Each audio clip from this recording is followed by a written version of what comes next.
जब युवराज दीपेंद्र ने किया नेपाल के शाही परिवार का खात्मा विवेचना 1 जून 2001 की शाम नेपाल नरेश के निवास स्थान नारायण हिती महल के त्रिभुवन सदन में एक पार्टी होने वाली थी और इसके मेजबान थे युवराज दीपेंद्र। हर नेपाली महीने के तीसरे शुक्रवार को होने वाली इस पार्टी की शुरुआत महाराजा बीरेंद्र ने 1972 में राजगद्दी संभालने के बाद की थी। 1 महीने पहले मई में ये पार्टी महेंद्र मंजिल में हुई थी, जहां महाराज बीरेंद्र की सौतेली मां और पूर्व नेपाल नरेश महेंद्र की दूसरी पत्नी रत्ना देवी रहा करती थी। कमीज और पतलून पहने हुए युवराज दीपेंद्र अपने एडीसी मेजर गजेंद्र बोहरा के साथ शाम 6:15 पर ही बिलियर्ड्स रूम पहुंच चुके थे। उन्होंने मेजर बोहरा के साथ कुछ देर बिलियर्ड्स के कुछ शॉट्स की प्रैक्टिस की थी। पार्टी में सबसे पहले पहुंचे थे महाराज बीरेंद्र के बहनोई और भारतीय रियासत सरगुजा के राजकुमार रह चुके महेश्वर कुमार सिंह। जब वो बिलियर्ड्स रूम में घुसे तो युवराज दीपेंद्र ने उनका स्वागत किया। उन्होंने उनसे पूछा, आप क्या पीना पसंद करेंगे? महेश्वर सिंह ने जवाब दिया, फेमस ग्राउस। थोड़ी देर में लाल साड़ी पहने महारानी ऐश्वर्य और महाराजा बीरेंद्र की तीनों बहनें राजकुमारी शोभा, शांति और शारदा भी पहुंच गईं। करीब 7:40 पर दीपेंद्र के चचेरे भाई पारस अपनी मां राजकुमारी कोमल, बहन प्रेरणा और पत्नी हिमानी के साथ पहुंचे। महाराज बीरेंद्र को आने में थोड़ी देर हो गई, क्योंकि वो एक पत्रिका के संपादक माधव रिमाल को इंटरव्यू दे रहे थे। इस बीच महाराज की मां अपनी मर्सिडीज में पहुंची। उनके एक हाथ में उनका पर्स और दूसरे हाथ में हाथ से झलने वाला पंखा था। वो बिलियर्ड्स रूम से सटे एक छोटे से कमरे में सोफे पर जाकर बैठ गई। कुछ ही मिनटों बाद बिलियर्ड्स रूम का दरवाजा खुला और महाराजा बीरेंद्र अंदर दाखिल हुए। वो कार से आने के बजाय अपने दफ्तर से पैदल चलकर वहां पहुंचे थे।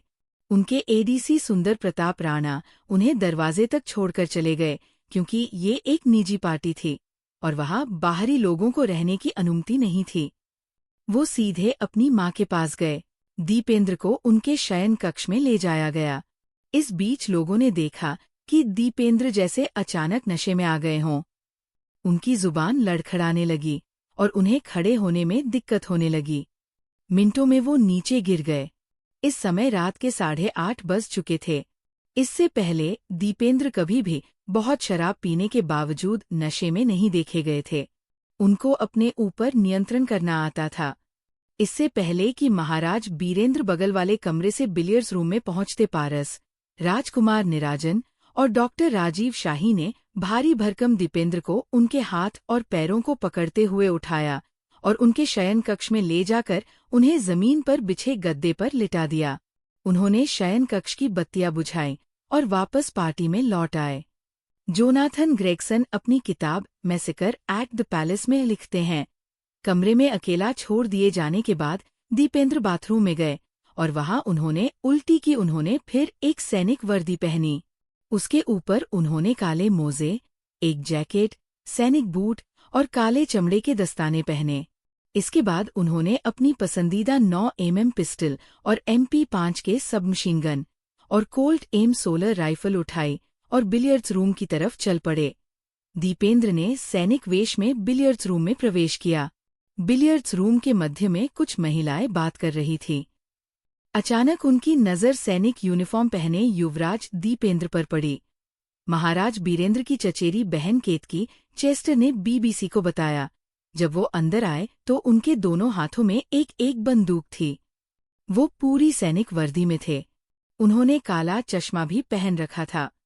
मैंने अपने पास खड़ी महिला से कहा कि युवराज दीपेंद्र अपने हथियारों को शो ऑफ करने आए हैं। उस समय तक नेपाल नरेश बिलियर्ड्स रूम में आ चुके थे। उनके हाथ में कोक का एक गिलास था, क्योंकि डॉक्टर ने उनके शराब पीने पर पाबंदी लगा रखी थी। दीपेंद्र ने अपने पिता की तरफ देखा। उस समय उनके चेहरे पर किसी भावना का नामोनिशान नहीं था। अगले ही सेकंड उन्होंने अपने दाहिने हाथ से जर्मनी में बनी अपनी MP5 के सबमशीन गन का ट्रिगर दबाया।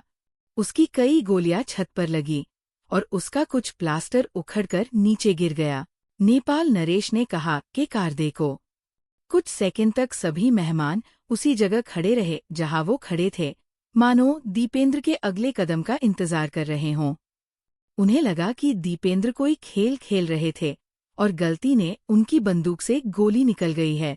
जोनाथन ग्रेगसन अपनी किताब मैसेकर एट द पैलेस में लिखते हैं, शुरू में नेपाल नरेश बिलियर्ड्स की मेज के बगल में बिना हिले डुले खड़े रहे।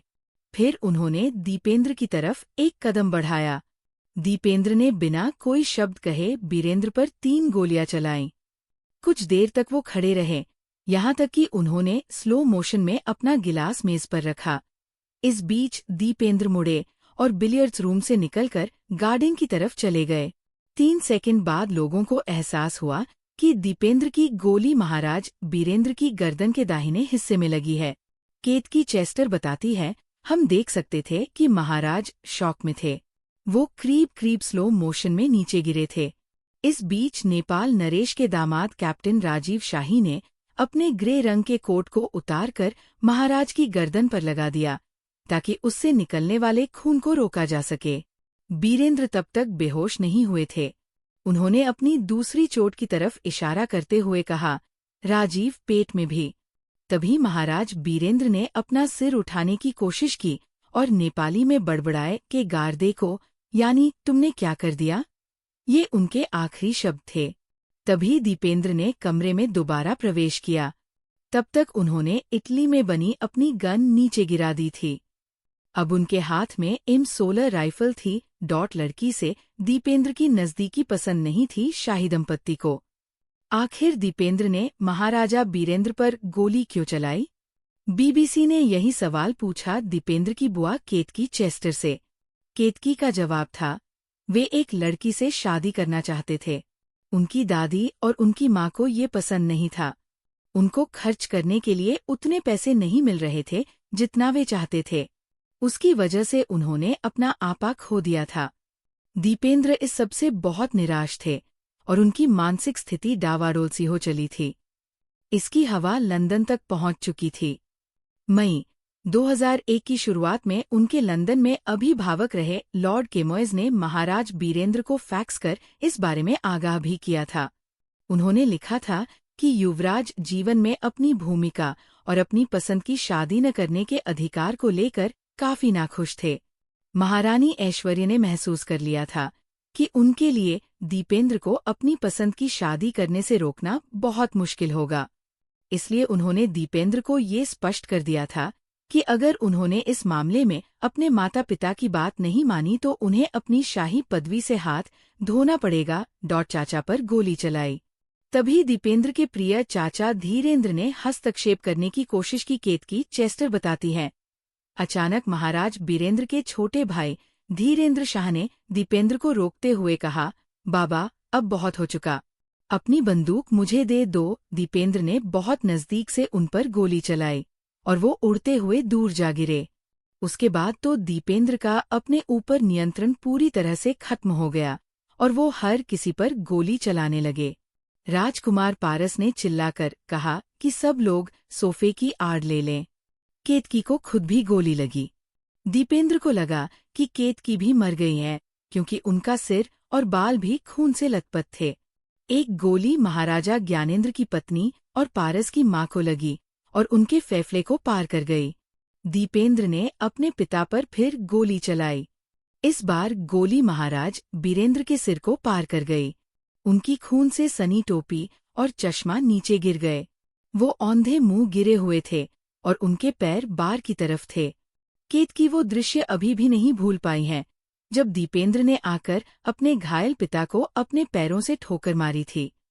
केतकी याद करती हैं, वो दृश्य मेरी आंखों में हमेशा के लिए अंकित हो गया था जब दीपेंद्र ने करीब मर चुके अपने पिता को अपने पैरों से ठोकर मारी थी, ये देखने के लिए कि वो मर चुके हैं या जीवित हैं। हर संस्कृति में मृत व्यक्ति का सम्मान किया जाता है। गोली मारने से ज्यादा एक हिंदू व्यक्ति के अपने पिता के शव को ठोकर मारने के दृश्य ने मुझे धक्का पहुंचाया। एडीसी की भूमिका पर सवाल। नारायण हिती महल के त्रिभुवन भवन में नेपाल नरेश और शाही परिवार के 12 अन्य लोग या तो मारे जा चुके थे या घायल थे। 3 से 4 मिनट के बीच गोलीबारी खत्म हो गई। नेपाल की इस सबसे मुश्किल घड़ी में गोलियों की आवाज सुनने के बावजूद क्रैक कमांडो की ट्रेनिंग ले चुके किसी भी एडीसी ने दौड़कर घटनास्थल पर पहुंचने की कोशिश नहीं की। वो अपने कमरे में ही बैठे रहे। उनके कमरे बिलियर्ड्स रूम से सिर्फ 150 गज की दूरी पर थे। हालांकि अगर वो कोशिश करते तो बिलियर्ड्स रूम में 10 सेकंड के अंदर पहुंच सकते थे। बाद में जांच कमेटी की रिपोर्ट के आधार पर चारों एडीसी को नौकरी से बर्खास्त कर दिया गया। महारानी ऐश्वर्य पर पीछे से गोली चलाई। इस बीच दीपेंद्र फिर बिलियर्ड्स रूम के बाहर निकलकर गार्डन में चले गए। महारानी ऐश्वर्य उनके पीछे पीछे दौड़ी। राजकुमार निराजन भी उनके पीछे गए। थोड़ी देर बाद 2 गोलियों की आवाज सुनाई दी। नीलेश मिश्रा अपनी किताब एंड ऑफ द लाइन में लिखते हैं, रसोई घर से एक नौकर सांता कुमार खड़का ने महारानी ऐश्वर्य के जीवन के अंतिम क्षणों को देखा। रानी ने सीढ़ियां चढ़कर दीपेंद्र के शयन कक्ष की तरफ जाने की कोशिश की। वो नेपाली में जोर जोर से चिल्ला रही थी। उन्होंने 7 सीढ़ियां चढ़ी होंगी कि एक गोली उनके सिर को पार कर गई।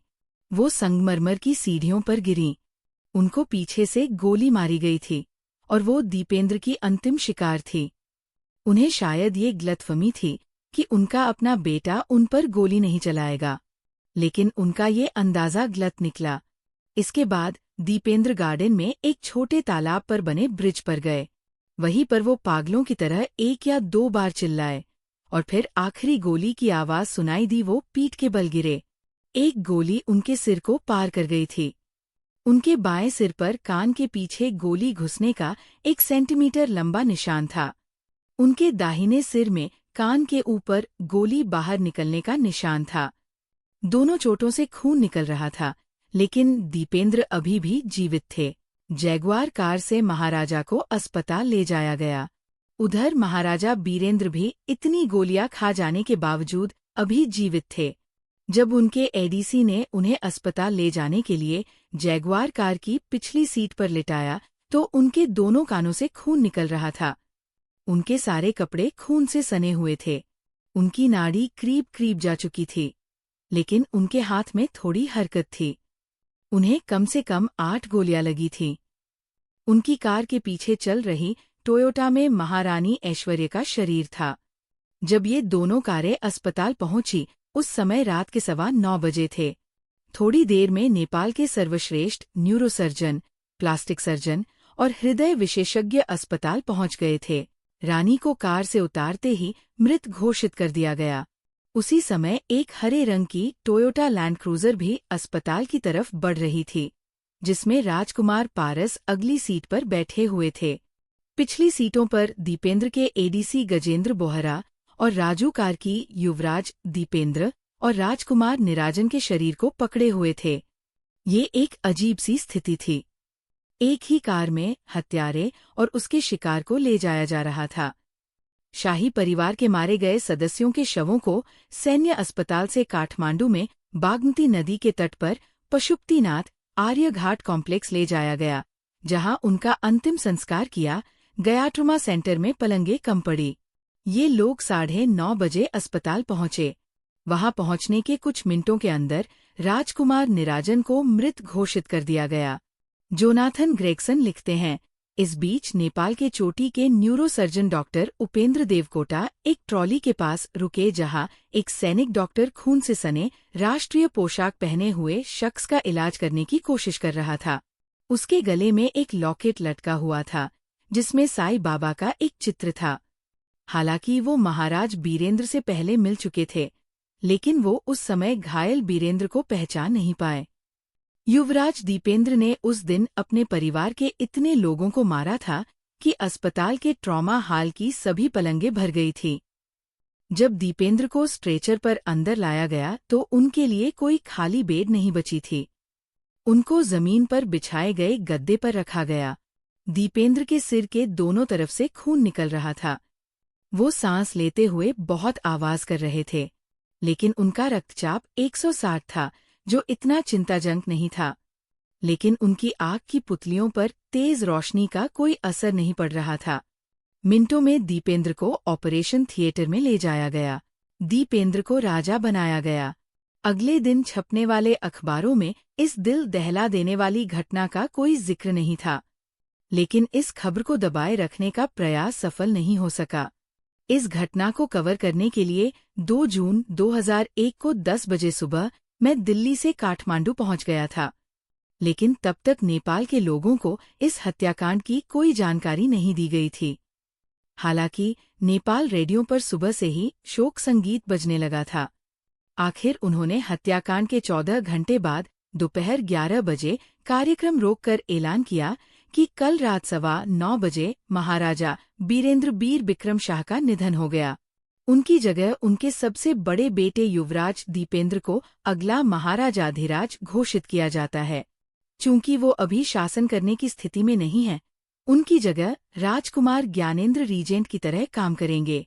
लेकिन नेपाल वासियों को ये नहीं बताया गया कि महाराज बीरेंद्र की मृत्यु कैसे हुई। शव यात्रा में लाखों लोग। 2 जून 2001 को दोपहर 4 बजे जब राज परिवार की शव यात्रा शुरू हुई तो पूरा काठमांडू जैसे सड़कों पर उतर आया। देश के हजारों लोगों ने महाराजा के सम्मान में अपने सिर मुंडवा दिए। नाइयों ने इस काम के लिए कोई पैसे नहीं लिए। शाम के धुंधलके में राज परिवार के एक सदस्य दीपक बिक्रम ने आर्यघाट पर सारी चिताओं को अग्नि दी।